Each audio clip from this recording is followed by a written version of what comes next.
fallen in the clutches of the devils, will the young dragon ever be set free from his chains?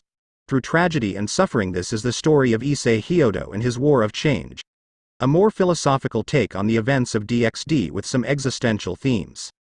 Chapter 1. Hello. This is my first fanfic ever, as I've written mostly philosophical essays and that, but never a story. It's a first, so I don't even expect it to be interesting in the least, but I had fun writing this first chapter of 13 Days. Well, it might seem similar to any other DxDFIC as it starts with Issei dying and his meeting with Rias. It might seem similar to other works, but that is just the beginning. Kinda inspired by the great Erixum, but it would go differently than most, as I've prepared some interesting twists and lots of OCs plus some unexpected things. In the future chapters I'll deal with the people at the 7th Days bar and Issei's transition and change. I don't expect it to be read by anyone, so if I could get at least one feedback or comment, I would continue to write as things are getting to the juicy parts. Some new lore would be added as well as original arcs and that shit. The title of this story is a corruption on the word days, as it is an allegory to the clients of the bar. So I'd be happy if you would give it a shot and keep reading. As for the final part of this chapter, read it with some creepy background music. And the identity of the character in the final part, I'll leave that to you. Because the possibilities of her true identity are a lot, and it's more deep and philosophical as it's lots of symbolism and subtle hints. I decided to spice up Rainier to make her a bit more nasty than usual, and for what's on Issei's body, it's not a tattoo, it's a bit different, inspired by Erixum for this one, plus the curse. Well, enjoy. And so it begins. The story of 13 Days. Act Point 1. Hey, are you free on Sunday? Hey, I'm talking to you, you know? It was a dream like never before. A dream so vivid, just like it was yesterday, like it happened not so long ago, but it would still haunt me today. Yet it felt so unreal, like a daze in the middle of spring as the leaves bloom with color, life anew to begin with the soul of the passing winter. Yet unreal, it was more than a distant memory, as much more reality. A cruel reality that no matter how much I would wish for it to be untrue, it was always the opposite of what the logic of the world had in store. And there was nothing left of the simple, peaceful life that I had been living until that day came. Something I would have never thought to happen, not even in my wildest nightmares, but it happened. I'm still alive, still breathing. But this emptiness that I feel, it's like nothing can fill up the void in the place where my heart used to be. Why was I left alive? Why did I survive? Why me? Why did it have to be me? I'm still wondering why it was me, and why did it have to happen? Just why? And occasionally I would still see that moment of my existence as a day that for which I prayed would never happen or to be true. The day that changed everything. XXXXXXXXXXXXX Hyodo, everyday average 17-year-old guy and a normal high school first sight. It was sure he was a plain high schooler living his mundane life without a worry in the world.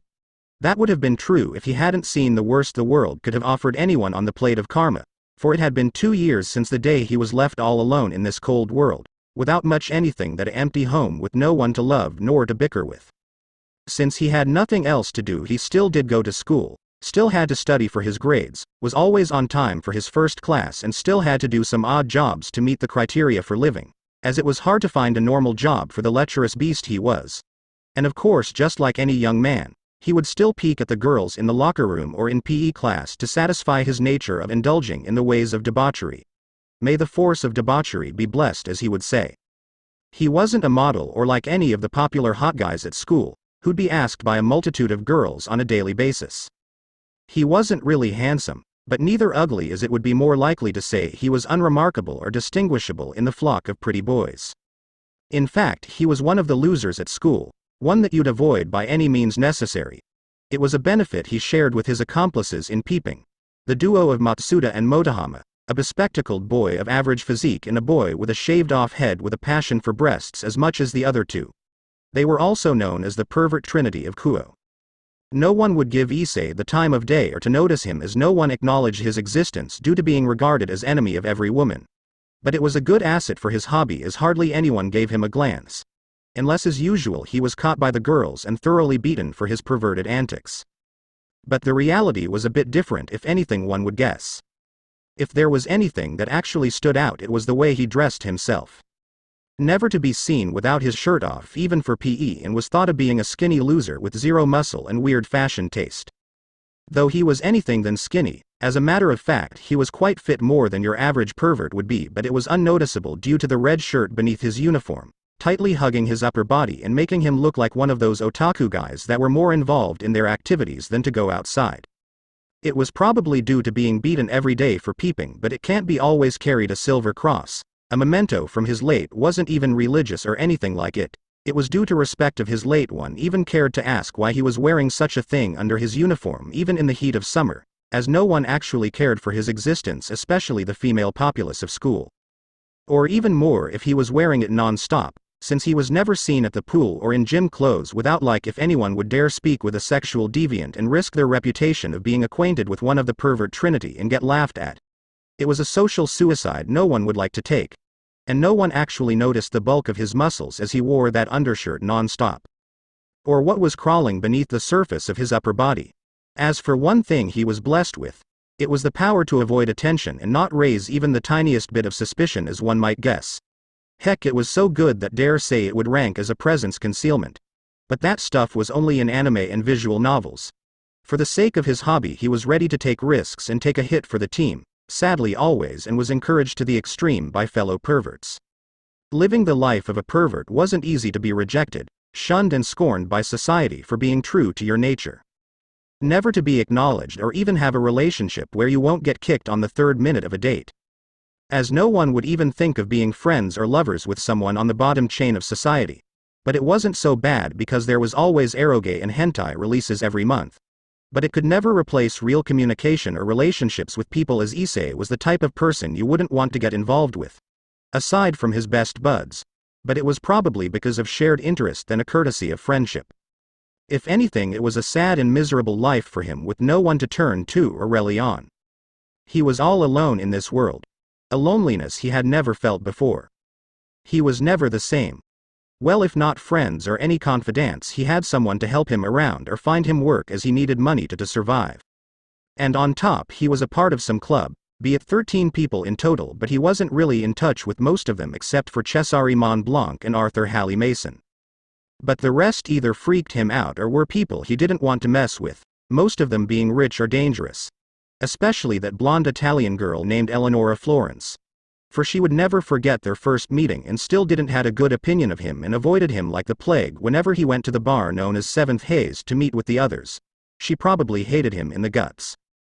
XXXXXXXXXXXX. It was a sunny day in the middle of June on a Friday afternoon. Fifth period was starting, but Issei was nowhere to be found, as he was probably going for a run to the room above the girls' locker. The damn pervert is probably out again to check on girls, was thinking the literature teacher of class 3. That poor man was the homeroom teacher for Issei's class, as decided by a game of luck between the teachers for who to take over the class.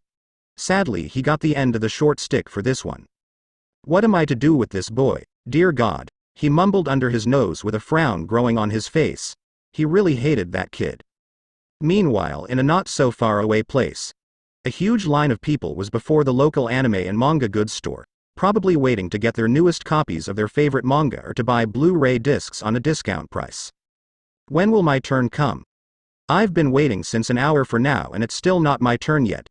Mankitsu happening 4 won't wait forever, god damn it. He sighed on the thought of waiting for another hour in the heat. His face grew in a tired expression of sleepiness and annoyance as he couldn't get the hentai he waited for a month. He hoped that it would be better than the last one, but it was for naught. After 15 more minutes of waiting, the thought of a quick stroll came into his mind out of nowhere, so he decided to follow on. Maybe a short walk won't hurt, right? I don't have anyone to be worried, so it won't be a problem. Sighed the tired man yet again and started walking away from the crowd that was gathered around the shop. The sun was yet still scorching even though it was around 7 p.m. as shown on the clock. His walk continued till he reached what appeared to be an old concrete brigda with metal bars and a nearby convenience store with porn magazines at the front, next to a fridge with cold beverages on the side of the 7-Eleven. He sped up his pace as by attracted to the alluring gaze of the porn mag stand, as he was a pervert and wouldn't miss such an opportunity to refresh his ever-growing collection of indecent memorabilia. Plus those were a special edition pack, one that he absolutely must have if not be damned. He reached out for the magazine, ogling it with his eyes like a predator its prey. And then he heard a sweet voice calling, "Hey you there, the one with the magazine. Hey." Just like a miracle that befall only those who prayed for it, it was like the gods had actually heard his prayers. And he wasn't in the wrong at all. He turned his head around only to see the legs of a girl he didn't know. There's no way a girl would call for me just like, probably someone else or something like that, I don't know. As he removed his gaze from the girl in the distance and affixed his eyes onto the magazine cover, doubting that someone would even call. Shifting between pages and shifting, he felt the presence of someone closing by on him with a fast pace, which spelt trouble for him, he thought. And an arm made its way to his shoulder, tightening its grip on him. How many times would I have to yell for you to get your attention? Geez, you boys are always more interested in that, said a voice full of mischievous playfulness. Issei didn't know what was happening, and the grip of her hand dropped his magazine on the floor in his panicked state to turn around. He didn't even notice when this girl came so close to him, standing with a bashful stance with her arms on his shoulder. He was perplexed by this situation due to never having experienced such a moment in his life. If it was due to being the butt of someone's, it was different this time. It sure was bliss for him. The girl standing in front of him was someone he had never seen. Her hair was jet black as the night and she was damn cute as hell. She had smooth skin like that of a model and her chest was big, with playful eyes full of mischief. She was probably a popular girl among the boys in her school, no doubt. But still it felt too good to be true. I think you've got the wrong guy, miss. It's not me you're looking for, said Issei with a rather meek and down tone, as if falling defeated by the arrows of luck. His eyes were far from cheerful and there was something else in them. Confusion. He was asked out only as a laughing stock or for some girl's bet, and when he was only used for a rite of passage. As no girl liked him, it was out of pity and disgust, and most of them left on the 10th minute. They couldn't stand being with him more than that. So why this? The girl bowed down in a courteous manner and introduced herself as Yuma Amano, a second year from a nearby school.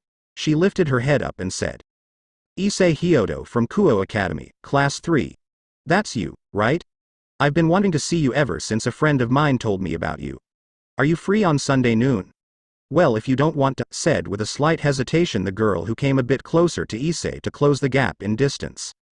I'm free, okay. Issei nodded with the speed of light with his arms up in the air. He wasn't thinking much because he didn't expect this kind of a situation. It was probably someone's, was embarrassed by his sudden reaction and dropped his arms to his waist. Sunday noon it is. I'll wait for you at the shopping center at 10 a.m. Next to the benches. Is that okay with you? She winced her eyelashes with a hopeful gaze mixed with an impatient flicker of her beautiful eyes while holding her iPhone with a steady grip near her chest. Also, can I get your number as well? She muttered with a slight hesitation, not expecting anything, or rather wasn't sure what to do. She squeaked with a really cute voice, which was a surprise for Issei. Most of them wouldn't even try to act nice. But this one. Sure. No problem, as he reached for the pocket on the left of his black pants, and in his hand was a black Xperia E1 with a red devil bumper case. After exchanging numbers and saying the proper parting words, Issei readied to turn away to continue, but something sparked his attention. She started quickly walking down the lane with a rather prideful, her cheeks were flushed with she was out of his line of sight just as quickly she had appeared. But it still felt off. It was rather weird. He shrugged it off like it was nothing, expecting it to be another fake date with him getting ridiculed and humiliated. Then he turned away and started walking away from the 7-Eleven, but forgot to get the magazine he wanted due to this unexpected turn of events that had transpired. If anything, she was acting at least nice. It's probably fake like always, but why did it feel so good? Her words did strike me as strange indeed. She was pretty eager after all, her words didn't seem forced or something like that, but more dishonest. I'm sure it was that, but if it's a date, then I don't really mind it. Fake or not, it was a cute girl inviting him to a date. Maybe he could actually enjoy this date, and maybe he would get a kiss at the end of the day. Something he would have looked forward to, if not his reasonable doubt for Sunday. To hell with it, it's a date. 2 days till the date. XXXXXXXXXXXX. Say, what do you think will happen on Sunday afternoon? Muttered an unknown voice full of curiosity. As if waiting to hear something fun or interesting. For one thing, the poor bastard would die surely. He's a stupid human anyways and would surely get killed easily. Oh, such irony, to be killed on your first real date. So why are you so interested in him, especially him? He's average, not so good looking or of any worth. He's just a damn shitty human. responded the first voice to the story of its companion. He's not so worthless as you might believe him to be. In a matter of fact, he's quite the valuable piece. But he's still human, he hasn't awakened yet. But time is on a constraint. If someone else knew what he had inside of him, it would surely bring up conflict. If he could awaken Phaser, it would be better. So we will kill him, interrupted the first voice. Just by the sound of the voice, the owner sure was in excitement over the acquisition of the new piece. But more so it was the fact that he would suffer that entertained them, ready to reap in his misery and sorrow.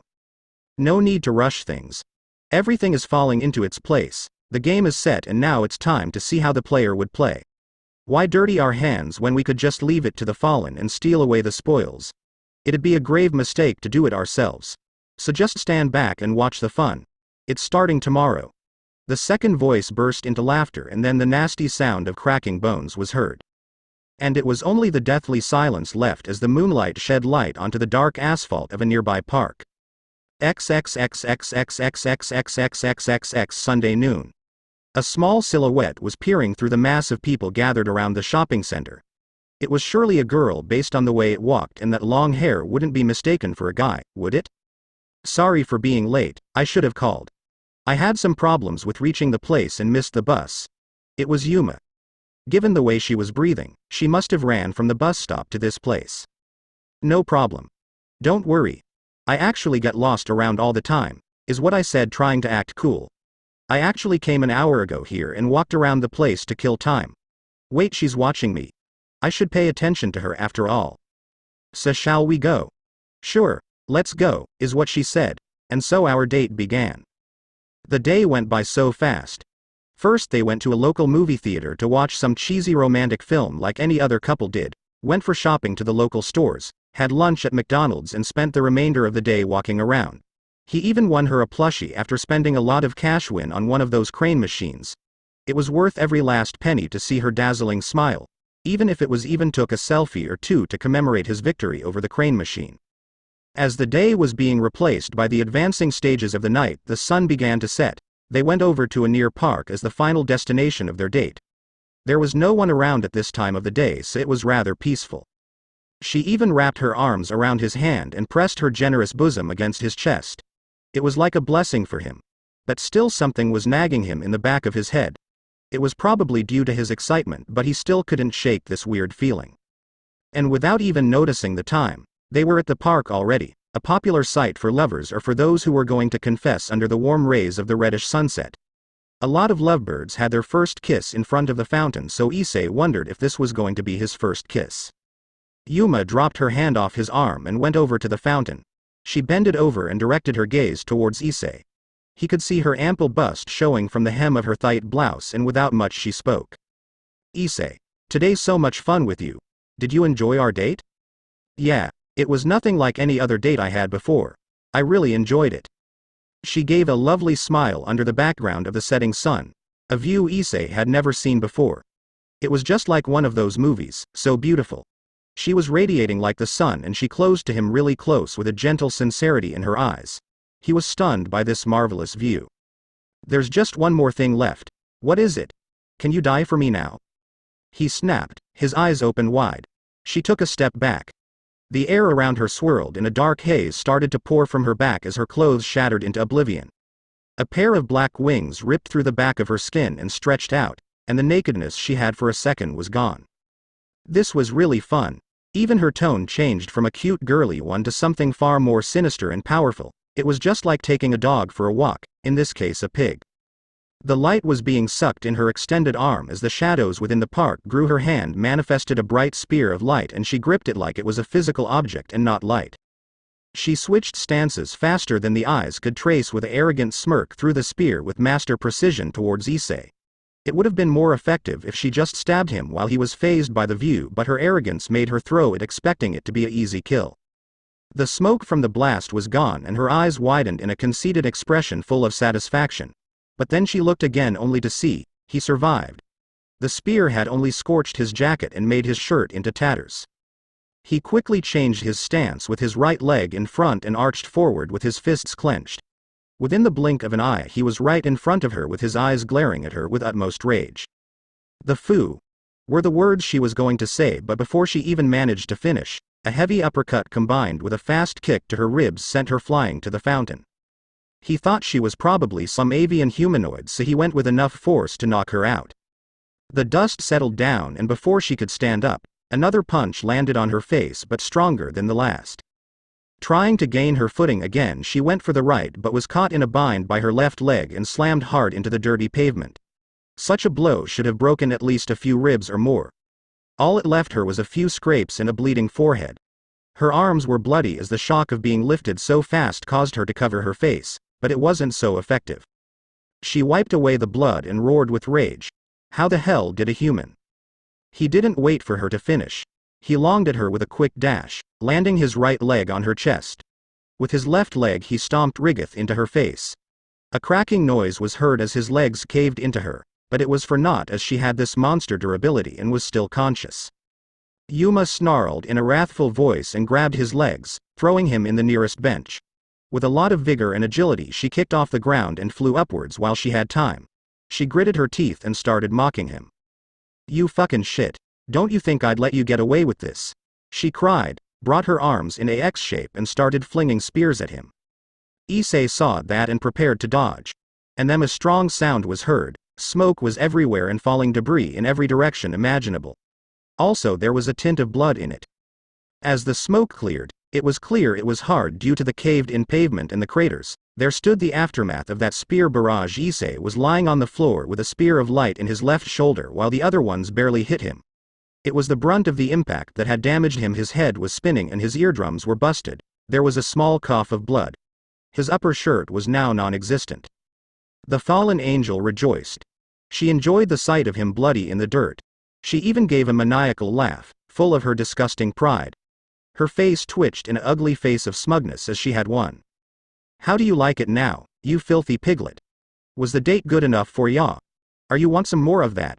Where's your cool man act now, huh?" She went on with her boasting without batting an eye to the bloodied boy on the ground. She was really proud of herself. While she went on with her rants, he had stood up in a flash and jumped towards her with superhuman strength, propelling him in the air towards the fallen. Issei had been able to double his speed and wouldn't make the same mistake like the first time. He took out the spear from his shoulder midair and threw it towards her. She noticed it and didn't give it much thought as it wouldn't have hurt her. But it was a clever misdirection as he had shifted positions in her blind spot and clenched his fist. It went straight to her face. Boost was heard. His arm shifted into a draconia limb with blood-red scales and had boosted his strength 3 times to deliver a head-crushing blow to her face. She was taken aback by his fist, plummeting to the ground with high speed, leaving a huge crater in the ground. She was coughing blood and was grasping for air. "Just what the fuck are you? A human isn't capable of stuff like this." She spat blood. He had surely ruptured some capillaries and broke her jaw. Yet Issei was unfazed. All of his previous wounds had faded by the time she was ranting. He went closer to her at an unidentifiable speed, 150 meters in less than a second. He was like a specter in her field of vision, incapable to trace or calculate where it might be. He was right in front of her. His eyes weren't human. No human had eyes like that, especially green reptilian eyes like of a dragon. His eyes were peering into her very soul, piercing deeper and deeper. There was something savage, primitive, deadly in those eyes of his. Just like those of a wild beast ready to attack its prey. He snatched her neck and lifted her up in the air, applying a deadly choking grip as she was erratically swinging her arms in a chaotic manner, trying to break free. All of her struggling was futile before the hands of this deadly predator. All she knew was that she was going to die this moment if a miracle didn't happen. And there were signs of none. Then suddenly, another spear of light pierced through his legs as he didn't have time to react. He wasn't quick enough due to the effect of boost dwindling and resetting him back to his base level. Another spear struck him from the front after the first one did its job, his hold of her lessening. There was a big wound on his stomach, dripping blood all over the place. He screamed in pain as more and more spears pierced him in his shoulders. By the act of screaming his stomach wound had opened even more and he was losing footing fast. "It looks like we just came in time. If it was a second later you'd be dead by now, Rainier." It was the voice of a man. Another one of them. Just like her. It was a man dressed in a long black overcoat with buttons in 2 rows, a black fedora and black gloves.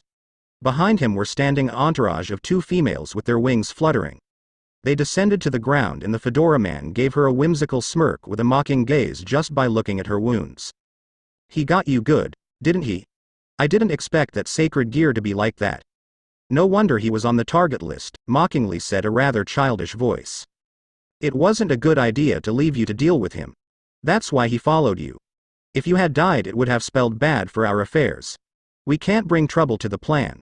But it was kinda fun watching you get trashed around, were the words, chiding Rainier. It was a different voice from the first one. Do. Nas. Ek, barely pronouncing his name because of the tight grip Issei had on her, Yuma or rather, Rainier was still gasping for air and she spat blood. She would have said more if not for her almost crushed throat and lungs. Issei tried to move but he was losing a lot of blood. Everything in him was screaming to run, to survive, but his body didn't respond. His eyes were going dim. He was losing strength as the cold was gripping his battered body. Why didn't my regeneration work? Why did it happen? Why? His thoughts were racing, questioning his awful luck. And then like a ghastly whisper the words he had heard before filled his head. You won this battle, boy, but it won't be for long. You defeated me, original being, but don't get so arrogant. This isn't the last of me. You'll see, just as you brought me down.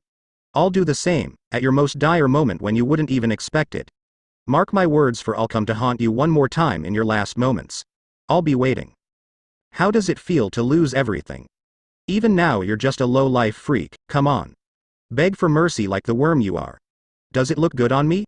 Maybe I should have taken your face as well. It'd make a nice wallet for my collection. The nightmare started yet again even in the final moments before his death. He was getting colder. Yet he had fought stronger foes and harder battles, but his mistake of not seeing the truth would cost him his life. If he had only listened to his gut feeling of declining the offer it would have been different. Or not, as it would have happened anyway. And the feeling of pain was wearing off just as he was losing consciousness. The world around him was growing dimmer and he didn't even hear most of their conversation. So let's just take him out of his misery, even now he's dangerous. He must die, brought down his words that black fedora-tipped man while the rest remained quiet. Rainier sprang her arm and lifted Issei by the hair, just for their eyes to face was even more twisted than before with a psychotic grin that spewed utmost contempt for anything living as it marked her once beautiful face. Her voice was still heavy and gritty as her throat had yet still healed the damage she suffered. Time to die, you little pig. I'll keep that plushie you worked so hard for me to get. At least in the end of your miserable life you get to die by the hand of a pretty lady. Blame God for being blessed with a sacred gear. Maybe if you didn't we could have had another date. Or not. Die, you fucking piece of shit. She uttered with great pleasure, while switching to her cute voice, but it wasn't still there as her lungs were still damaged. Even till the end she kept the nice girl act just to make it the last thing he would see.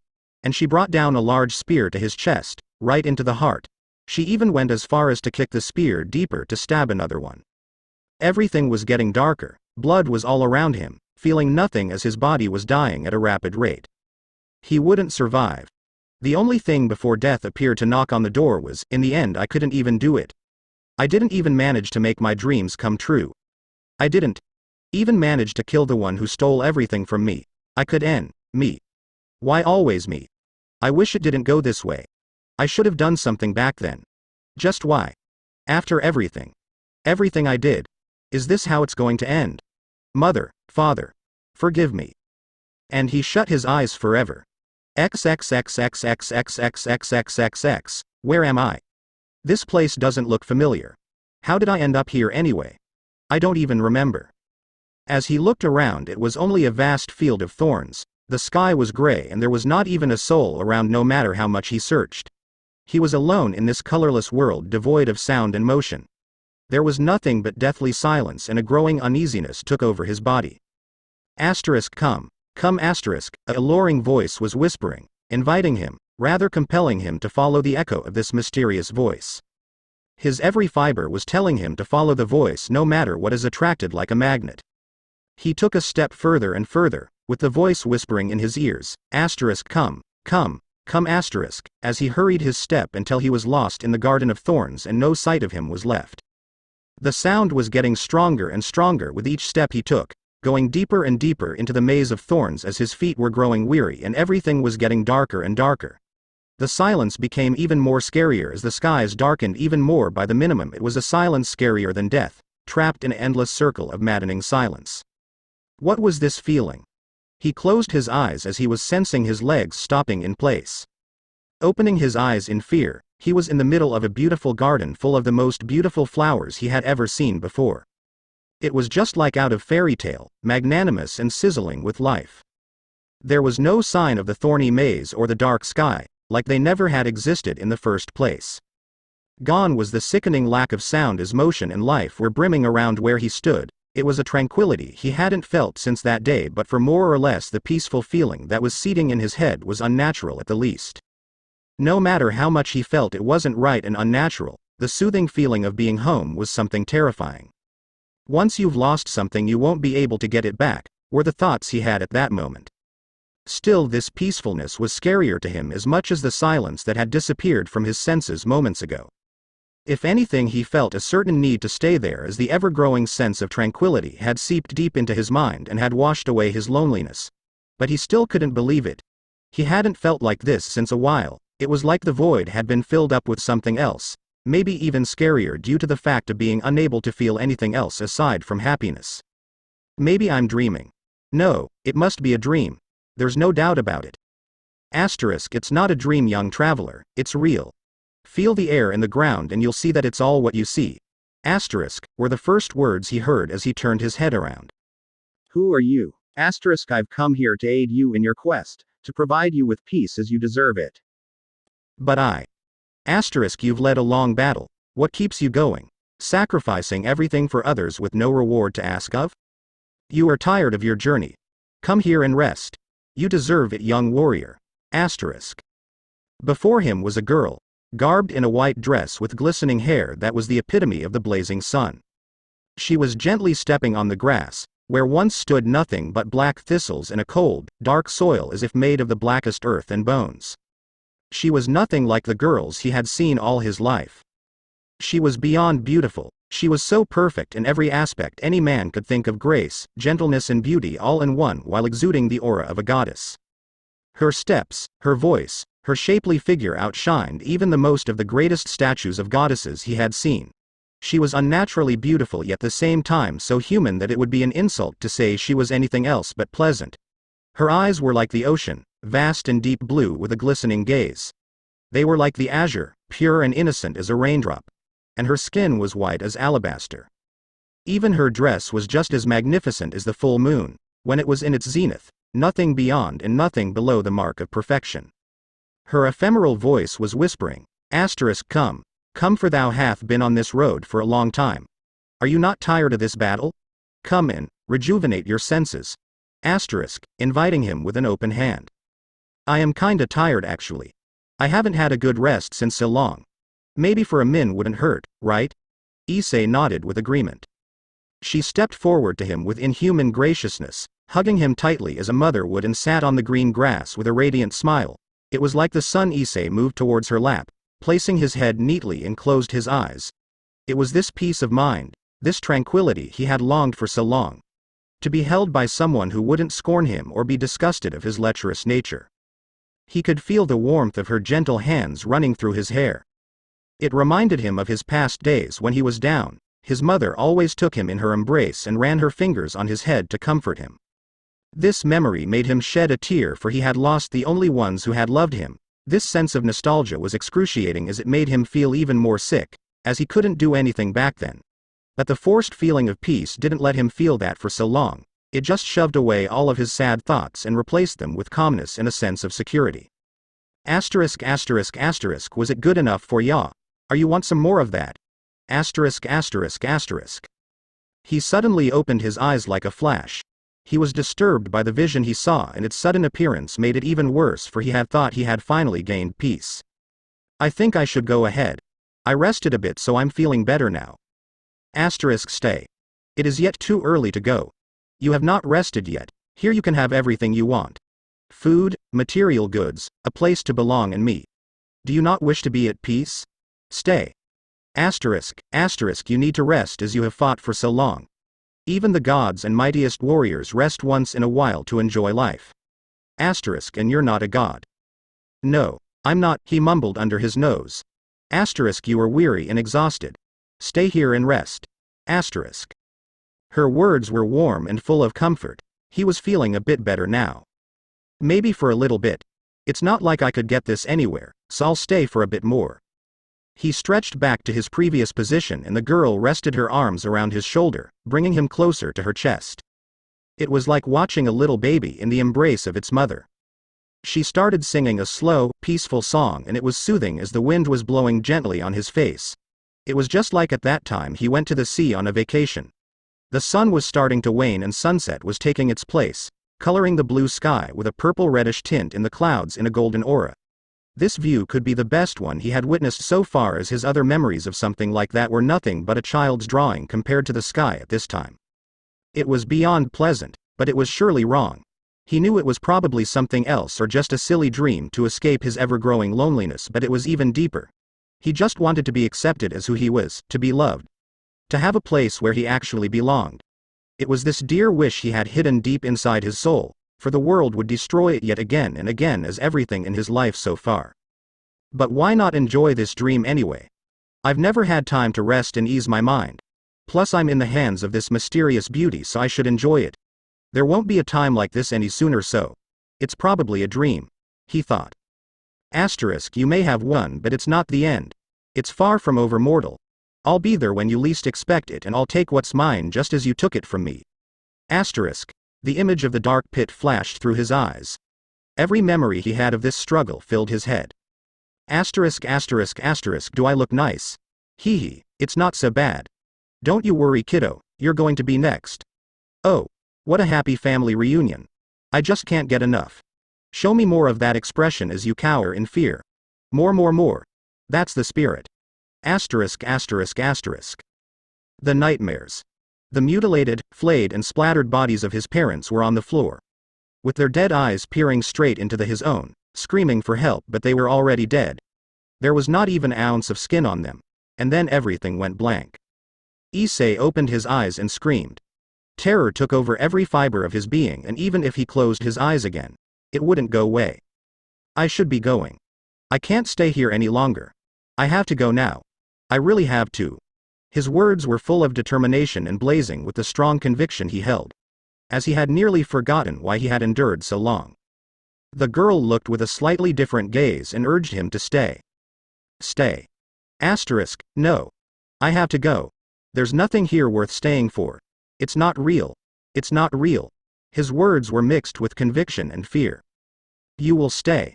Asterisk, he tried to stand up but he couldn't. Issei struggled to break free with all of his might. He stood up fast as he broke free from her grip, only to be entangled with thorns all over his body. They twisted around him tighter, coiling like snakes with their spikes burrowing in his flesh, blood gashing all over his body. She pounced back with more thorns coming out of the ground and lunging towards his limbs to grasp him, tightening with the intent of crushing every organ in his body.